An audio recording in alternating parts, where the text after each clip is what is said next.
All right, guys, I'm going to do a follow-up video for kind of the post I made about cutting down bolts to work in double shear and not have any threads engage with your brackets or your tabs.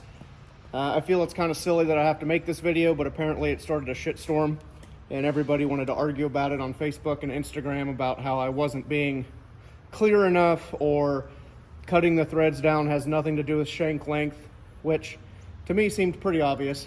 But anyway, so when you have two brackets in double shear like this, you don't want the threads to engage either side of the bracket.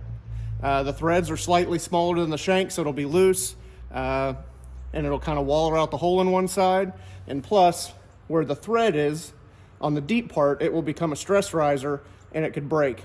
So what I do is I start with longer bolts and a little sidebar. Yes, you can use AN bolts. They're a good option, but they're very expensive. So like this bolt would be like $26 just for the single bolt. Or in this application where I want to use stainless, I can use this 3400S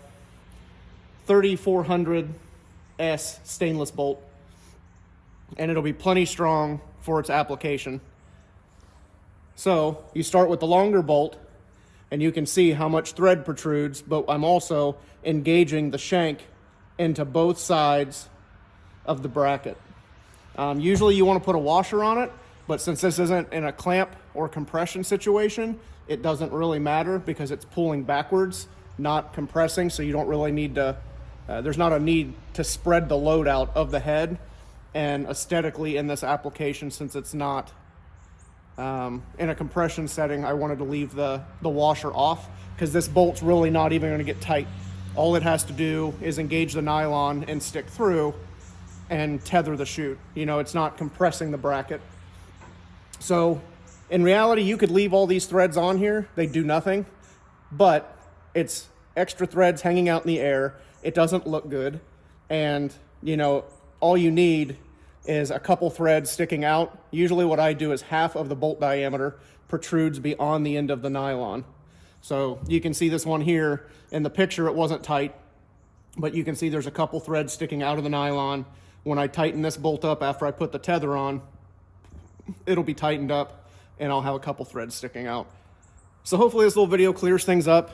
You know, apparently I have to spell things out and be beyond clear with my wording choices and not leave things to be critically examined or use context clues or the picture to help do a full understanding of what I'm talking about.